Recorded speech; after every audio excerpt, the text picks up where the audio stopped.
Hello, everybody, and welcome to the first episode for Season 10 of the Reap Report. This is for Week 1 of the Reap Smite League. My name is Bracking. I am joined by El Dirty Bubble in spirit only, unfortunately, due to some technical difficulties. But I am going to walk us through what the Reap Report is and the first exciting week of the season. So, what is the Reap Report? Well, the way we're going to do it this time, this season, we are going to be walking you through the results from last week's games in both the Fire Giant and Gold Fury division, and giving you a couple of games that we highlight as the ones to watch for this coming week, the ones that we think are interesting. Maybe there's a storyline or just a game that we're going to be watching ourselves, so that if you've only got time for one or two games a week, you can watch this and know which ones we think you ought to pick. So, without any further ado, I'm going to jump right into the Fire Giant division with the Food Fighters, aka the Black Beans crew, versus the actual crew, where Food Fighters claim a 2-0 win, and they made it look really difficult the first game and a little bit easier in game number 2. And honestly, I think that it can partially be explained by foul play, the jungler for the crew having to sub out after game 1. He was putting in a lot of work, and I think the comms were just different. They had to make some lane swaps and role swaps. That led to a little bit of a shakier game number 2. But the Food Fighters just solid all around. Like to really highlight the play out of the duo lane. Wisp and Baked Goods coming in and looking very strong. I believe this is Baked Goods' first season in the Reap Smite League, so welcome to him. Otherwise, lots of good things to build on, I think, for the crew. But I think that the consistency of the roles is going to have to be the biggest part of all of this. Really hard to say what game 2 would have looked like, but still good all-around performance from the Food Fighters, getting that to a victory. Now, moving on to one of the more exciting sets of the week, Ice Age pulling out a come from behind 2-1 win over the Death Dealers, aka Duck Duck Goose. Ice Age came out pretty flat in game 1, kind of got rocked. I'll be honest. I saw Pockles and Blubberducky both having extremely impactful games, obviously being protected by the man himself, Tommy Gordo, on the Emoja. By the way, Tommy the 1-0 and 25, pretty impressive stuff. But all of a sudden, game number 2, Pockles, who was a Gold Fury call up fill in, is subbed out. I believe Death Dealers, go back towards their normal, more regular lineup. And unfortunately, that change gave Ice Age a new look, and they just seem to figure it out. Code getting to play some mid lane, something I know he's been wanting to get a crack at for a while, looking pretty impressive in his early going. Zelda showing up in the ADC role as well. There is a ton of get in there potential from this team, especially in that mid 3v3. I know whether he's saying it out loud or just doing it, Code wants to get in there. So you have to look out for that as an opposing team. On the other side, good performances from Ice the Cool. Blubber Ducky, good performances. Krusty's, lots of Yorm gameplay, up and down a little bit. Blizz on the Thor, kind of the same deal, just needing to figure out a little bit more consistency. And unfortunately, I do think that little bit of a role swap and substitution may have just killed a bit of momentum for Death Dealers, but a ton to build off of for both of these teams. I expect both of these teams to be certainly playoff contenders, and very excited to watch both of these squads in the coming weeks to see just where they stand being so close as of week 1. But again, Ice Age does take the 2-1 victory here, so congratulations to them. And next up, the Galactic Gangsters do take a 2-0 win over the Kitchen. That is a interesting collection of players. Both of these rosters featuring a lot of players old and new. Have Galactic Gangster, of course, old fellas like the Flex Offender, aka Muffin Man, Ruler of Men back in the jungle. That's a flash from the past. And Asinus at work has been gone from Brief for quite a while, but now he's back. They're teaming up with the Scotia and Rosa, who are recent additions, and a little bit of Rosa mid. So everybody getting all these non-mid laners getting to live their jungle dreams, excuse me, their mid lane dreams this week, Alvarez and Cusco. But on the other side, how about skills? How about Hard Stepdad?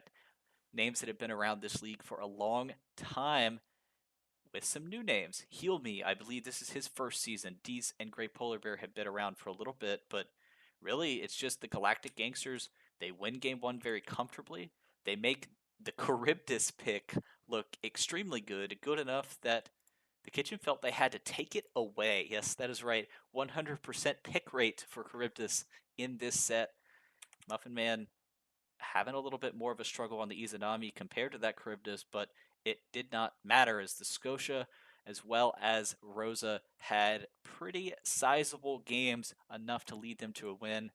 So good on the Galactic Gangsters getting off to a pretty quick start. The kitchen, though, do think they have some things to work on, but some things to build on. One of the quirks for this kitchen squad is going to be the God Pool for skills. He's someone who's taken a step back from Smite for a while. He played some League of Legends, and you can sort of see that in the picks in this set. Daji, Pele, making them both look pretty good. It's going to be really difficult to ban against this team. Hard Stepdad and Deece, both also players that play a lot of roles. Grey Polar Bear, usually a support. He's playing mid. It's going to be tricky to figure out what to ban against this kitchen team. Do you ban the meta because it's the meta? Or do you say, skills is going to kill me with Pele, I need to ban it?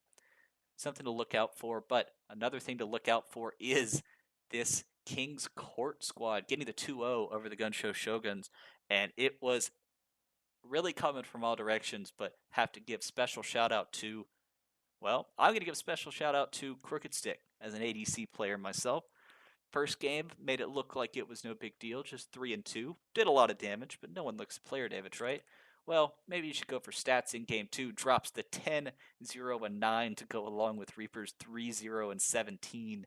No deaths onto the back line for the King's Court in game 2.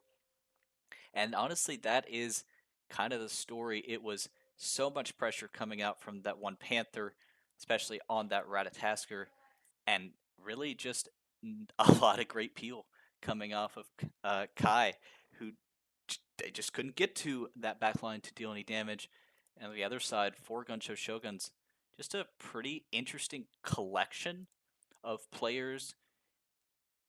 Pain Six Pats, Yuri won a Smite championship together. I was on that team not that long ago, only 2 seasons removed from that.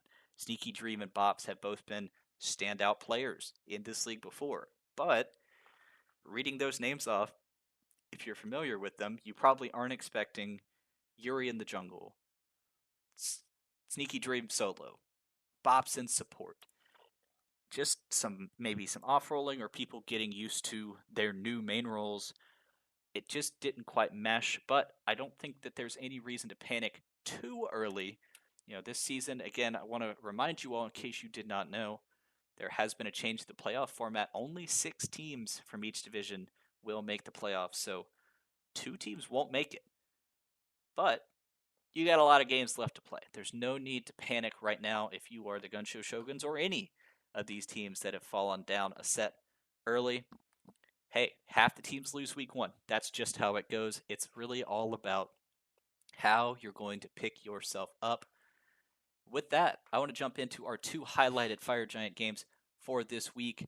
First one coming from the Food Fighters and that King's Court team I was just talking about. These are probably 2 of the 3 best teams in the division, both coming off pretty dominant wins this past week.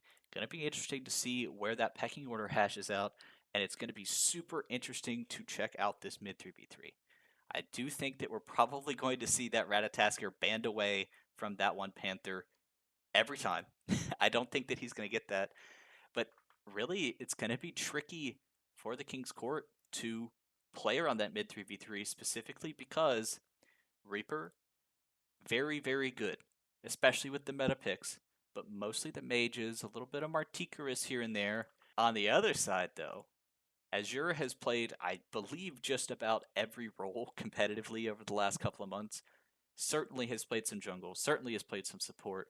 I feel like there's a lot of potential with a lot of these players on this Food Fighters team having alternate roles, having deep god pools to do some really, really weird comps. I think that you could see Reaper say, okay, I pick my Morgan Le Fay here. Or I pick whatever. I pick Morgan Le Fay. Like I did game 2, I went 3-0-17. I'll just pick that. And then Azure has some random god you would have never guessed that he likes in mid that just absolutely dominates that matchup. It messes the whole draft up and it kind of just cheeses the game away. In a best of 3 set, sometimes that's all you really need. So, gonna be worth watching if you're the King's Court. You may see something picked early that's going to the mid lane instead of solo, support, wherever you think it might be going. So, gonna be worth looking into just to be safe. Now, for Bubbles' pick for this week as the signature game he wants you to watch, that's going to be the Death Dealers, aka Duck Duck Goose, facing off against the Galactic Gangsters. Now, Duck Duck Goose has had many trades, I would say, more so than any other team so far. We've seen them collect Nando Duck. We've seen them collect the Goose, aka the name, in case you didn't get it. But you've acquired another duck and a goose. Both of these guys presumably want to play, and likely will. So we're going to see a team in the Galactic Gangsters, which I assume is going to be able to field the same roster that they fielded last week, versus a new team with potentially 2 or even 3 new players coming in. It's going to be worth the watch. Death Dealers, they lost 2-1, but they stole a game. They looked very much in the other two. I'll be interested to watch how they do with so many new pieces to put together. Now, looking at some overarching stories, still a little early to really be seeing anything, but you do have to wonder if the knowledge that, hey, we got to win, only 6 teams make playoffs, maybe there's some pressure mounting in the back of some of these teams' minds. Maybe captains start looking around a little bit more after week 2 if things don't go their way. But I will preach patience to all you captains out there. Give it some time. Give it some time. But with that, I'm going to go ahead and move on to the Gold Fury division. This is where the real fun happens. Just check their chats and start with the Crouton Crusaders, aka the Food Fighters, who do not have Crouton Crusader on their team. Just worth saying. But the Food Fighters taking a 2-0 win over Ice Age. This one, very, very comfortable win for the Food Fighters, and a lot of that comfort comes from the picks. Simply put, they got the picks they wanted. I'm looking at especially game 1, okay? Conjuration Knight loves Wukong. Some Feels Right loves Merlin. Zamp, I guess, loves Freya. Certainly looked extremely comfortable. Not sure so much about Rogue Warrior, but we know Devin Frisco is a lover of the Bakasura. And so you have the rough game 1. But to give them, Devin Frisco gets the Bakasura back. Zamp gets Freya. Some Feels Right gets one of his other most comfortable picks in Yu Hong. I think that it's just a sign of Ice Age maybe not knowing these players as well, which is fair. There are a lot of newer players on that team to this league. I know that their captain, Dr. Shrew, this is his first season playing here, I believe. But just because things didn't go Ice Age's way doesn't mean there's not anything to build off of, because there absolutely was. I thought that Vivi had a good game. Dr. Shrew over in the solo lane played pretty well. I do think that Fuego My Ego also had his moments. Really, just the struggles seemed to be in that mid 3v3 a little bit. I believe that Fried Ice Cream may have been a last second sub into jungle, which may have contributed some, but there just seemed a little off balance watching them. The communication maybe just wasn't there, but the individual pieces for Ice Age really did look pretty good considering the situations that they were in. So if I'm this Ice Age team, I wouldn't worry. I think that you all have got a great chance to rebound. But fortunately for the Food Fighters, you didn't rebound against them, and the Food Fighters did grab that 2-0. Now, on to another more unfortunate 2-0 victory. It is the Gunshow Shoguns picking up a win, which that in itself is not so sad, but it was a forfeit from the Galactic Gangsters, who could not field a fifth member of the team. I believe there was a last-second shuffling of, I need to go find a cable or a charger for my controller, and a player not making it back in time, which is just, it can't happen. It's embarrassing. It hurts the team. It hurts your org, and it's kind of really just inconsiderate to the 9 other people that signed up for 2+ hours of Smite that you are not allowing them to play. I know that this is not something that this team, this org, or this org's owner is very happy with, and so I really, really, really doubt that we're going to see the Galactic Gangsters forfeit another game this season. But for now, they do start off 0-1, and really makes it interesting for the Gunshow Shoguns as well that neither of these teams have played a game. So they basically got pseudo bye weeks, just like the King's Court, who, by the way, did have a bye in week 1. It's always tough going into a second week or a third week coming off of a bye so early in the season, being able to step it up and make sure that you're ready. And worth pointing out for next week that Ice Age will be the team, I believe, that has the bye, so we won't be seeing them for a week as well. But moving on to the third game from last week, that was Something Spicy, aka the Peppa Steppas, taking a 2-0 win over the Crew. Game 1, very comfortable. Game 2, a little bit closer.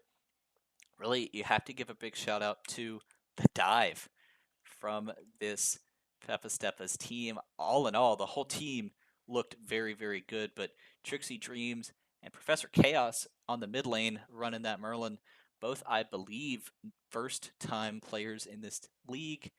Congratulations to them on a great debut. Of course, Blue, Cinelin, and Akiva, we know them, and they all showed up as well. Really just a good team effort, good ward effort, and they looked like a darn juggernaut. This Something Spicy team is going to be very, very good. But honestly, I think that is a testament to the Crew as well.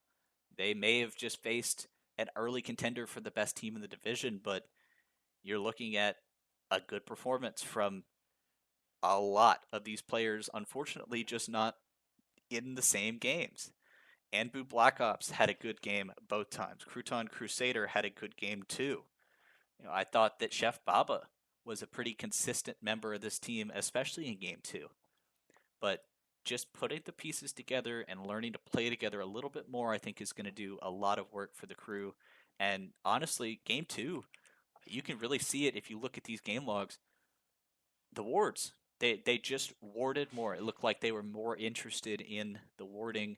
And it brings up a really interesting point as we've seen a lot of 2-0s, especially in Gold Fury, that start with game 1, one team gets blown out.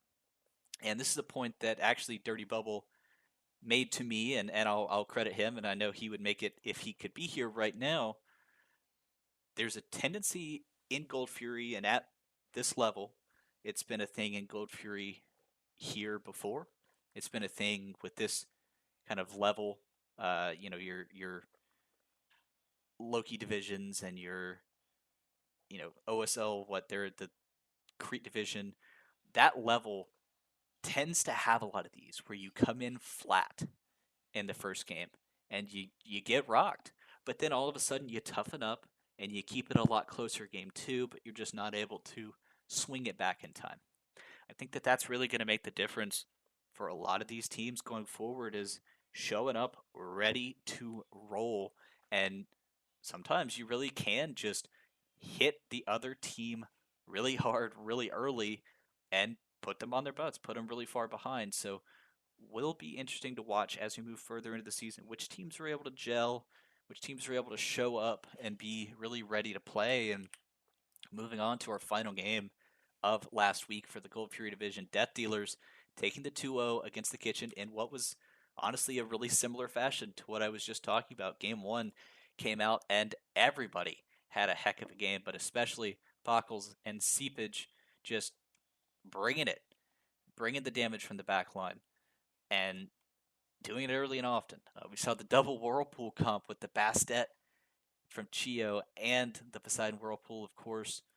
But again, just a good team effort. Pockle's 53,900 damage, 6-0 and 16. Heck of a game. Game two, closer, much closer. I think that you saw, again, you see the game two, the kitchen, they're ready. Okay, we got hit. Let's get back up. Let's keep fighting. They put in a good performance. They really pushed it. But this Jormungandr from the Death Dealers was too strong, especially in game two. Really just was able to control the game. And honestly, I don't think it was anything that Airborne did or didn't do on the other side as the Achilles to slow him down. It was just YDD, just running people down, controlling these fights, making things easier for Chio to come in there and clean things up. But you have to give a shout out to Hershey. I think Vile had a good set. I think everybody individually, Airborne, Tucker, Midgod, all had their moments for the kitchen. They just weren't able to piece it together all the way at the end. But I do think there's a lot to grow on. This Death Dealers team, I believe, is going to be one of the better teams in this division. You're going to have these early. You're looking at a group with, I believe, Trucker and Airborne both are brand new to the Reap Smite League. Vile's been around a while. I believe Midgod's been around a while. Hershey's played maybe 1 or 2 seasons. You never know if people have played together before or not. You never know what that early we mesh or we don't mesh is going to feel like or look like. So maybe the kitchen just needs some more time, need to play a little bit more together, grow that cohesiveness, because I do think individually there's a lot of talent there. But unfortunately, the Death Dealers were able to just outgame them this time around. So congratulations to the Death Dealers for having a dominant first week, but look out for the kitchen going forward as well. But do want to move into now the picks for the Gold Fury games of the week to watch. And my selection was the Death Dealers versus the Galactic Gangsters. Because, all right, we just talked about the Death Dealers. Yeah, they're rolling. Yeah, they just had a good week. They just beat the kitchen. They're on the top of the world. Galactic Gangsters, heck, they didn't even field a team, right? It would be very, very easy for the Death Dealers to walk in flat to week two's game and end up on the other side of one of these game ones where you get smacked. I'm not saying it is going to happen or that I think it will happen, but I think it's very easy for it to happen if you're not careful and you're not respecting your opponent. And on the other side of that, the Galactic Gangsters, these guys they have to be ready to play. You know that they're going to be on time. You know they're going to have their stuff together. You know they're going to be ready to show up and try to fight, because we talked about that playoffs setup. There are 9 Gold Fury teams fighting for 6 spots. You find yourself 0-2, 0-3, especially 0-4 early in this season, you could find yourself mathematically eliminated from the playoffs super quickly if you're not careful. So I expect the Gangsters to come out ready to do anything they have to at least steal a game. The Death Dealers, they look dominant. I want to see if they can do it again against an opponent that they don't have any data on since the Gangsters didn't play. Now, Bubbles' pick for the Gold Fury game to watch is going to be Something Spicy versus Gun Show Shoguns. The reason for that is our very own Spooky Mars just got picked up by those same Gun Show Shoguns. Unfortunately, Guzzy self-dropped, but they used that pickup that they get on the Spooky Mars of SCC and, more importantly, Recasting fame. Now, the interesting part about that Gun Show squad is that there are a lot of mid laners involved, and that's what we all know Spooky 4 is a player. Well, I'm excited to tell you, and this is insight straight from Bubble himself, Spooky Mars will be playing ADC for the Gun Show Shoguns, a role that he has had as his secondary for as long as I've been in the league, I believe, and no one's ever let him do it. But now, he's finally getting his chance to step in to the ADC role, and it's going to be a fun one to watch if he's going to be able to make that work against a Something Spicy team that looked pretty darn good, and specifically against Cinelin, aka Panda Bear Ash, who has been playing ADC for as long as I have known her, and certainly has been in this league a long time. 2 long time Reap Smite League folks just duking it out. in that ADC role. So that'll be a fun watch later this week. With that, no real big overall trends to gauge from this first week in Gold Fury. Again, want to start seeing some consistency from these teams and showing up ready to roll, because these 2-0s can start to build up quickly. Even if you can just make it a 3-game set, that can make you in a way, way better spot in the standings early and put you in better contention for those 6 playoff spots. But with that, I want to thank you all for listening, watching, and making it to this far in the video. I do want to, before we go, let you all know that next week I will have at least a co-host, at least one guest, and as a little prize to anyone who has watched this far into the video, we're going to be doing interviews with players. So, for the second week, next week, I'm going to ask, if you have made it this far, ping me or DM me if you're interested in being on the interview, and we'll bring you in here. First come, first serve this time around. In the future, we'll probably pick some people out, but this time I just want to see who's listening and who wants to be in it. So let me know if you do.